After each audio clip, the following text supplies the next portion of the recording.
Praise the Lord, everyone. Praise the Lord. Praise the Lord.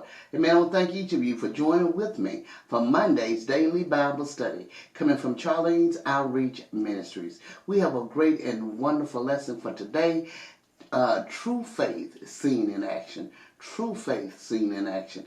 Amen. And our lesson is coming from Matthew 7, verses 15 through 27. Amen. We have, like I said, we have a great lesson. But first, before we get started, I want to ask if anything is said touches your heart, soul, or spirit, or you have any questions or comments, please feel free to jot them at the bottom of the screen below, and I will get to them as soon as possible.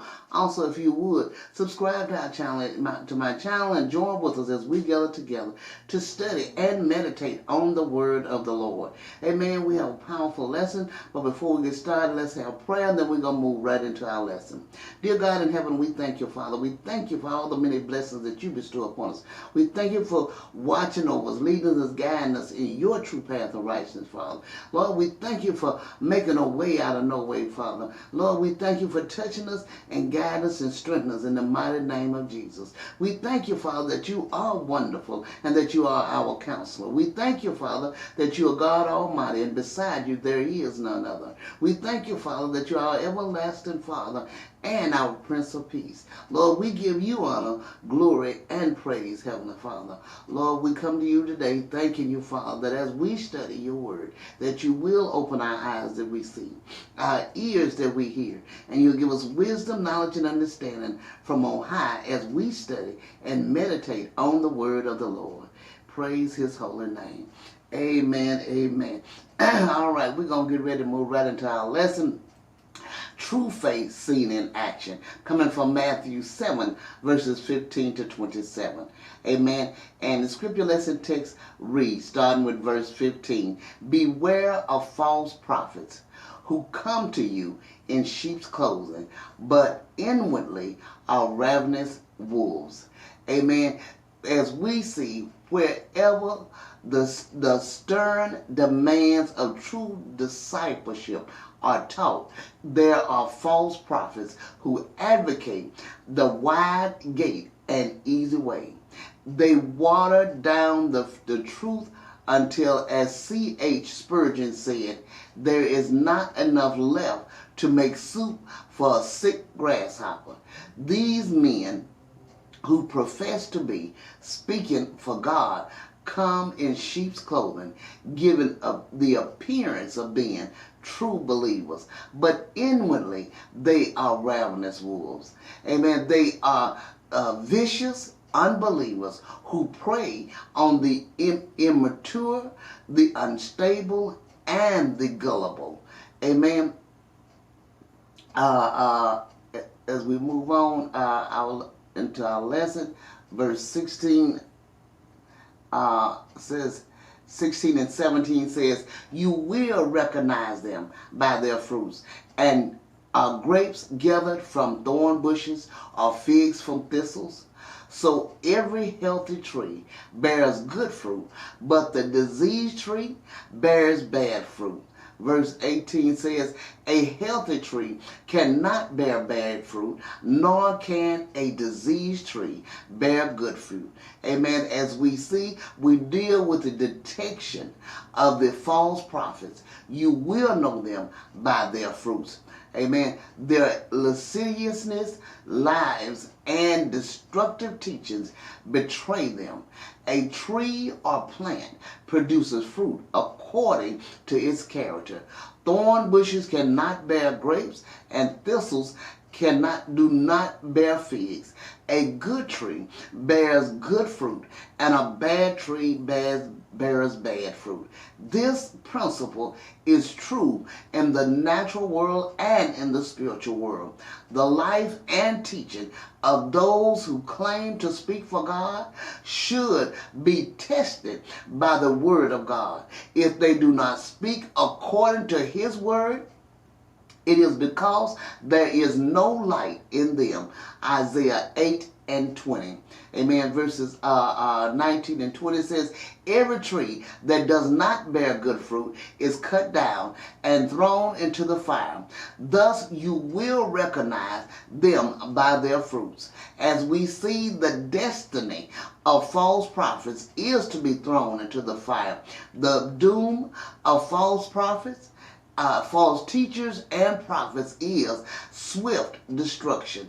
In 2 Peter 2:1, they can be known by their fruits. And say, verses 21 says, not everyone who says to me, Lord, Lord, will enter the kingdom of heaven, but the one who does the will of my Father who is in heaven. Verse 22, on that day, many will say to me, Lord, did we not prophesy in your name and cast out demons in your name and do many mighty works in your name? Verse 23, and then will I declare to them, I never knew you. Depart from me, you workers of lawlessness. Amen. The Lord Jesus next goes here to warn against people who falsely profess to acknowledge him as Savior, but have never been converted. Not everyone who calls Jesus Lord, Lord shall enter the kingdom of heaven. Only those who do the will of God enter the kingdom of heaven. The first step in doing the will of God is to believe on the Lord Jesus. John 6:29. As we see the judgment day, in the judgment day, then when the believers stand before Christ, in Revelation 20:11-15, many will remind him that they prophesied or cast out demons or performed many wonders, all in his name, but their protestation will be in vain. Jesus will declare to them that he never knew them or acknowledged them as his own. And from these verses we learn that not all miracles are of divine origin, and that not all miracle workers are divinely accredited. A miracle simply means that a supernatural power is at work. That power may be the divine or satanic. Satan may empower his workers to cast out demons temporarily in order to create the illusion that the miracle is divine. He is not divine in his kingdom against itself in such a case, but is plotting an even worse invasion of demons in the future. Build your house on the rock. Verse 24 says, everyone then who hears these words of mine and does them will be like a wise man who built his house on the rock. Verse 25, and the rain fell, and the floods came, and the winds blew and beat on that house, but it did not fall, because it had been founded on the rock. Verse 26, and everyone who hears these words of mine and does not do them will be like a foolish man who built his house on the sand. Verse 27, and the rain fell, and the floods came, and the winds blew and beat against that house, and it fell, and great was the fall of it.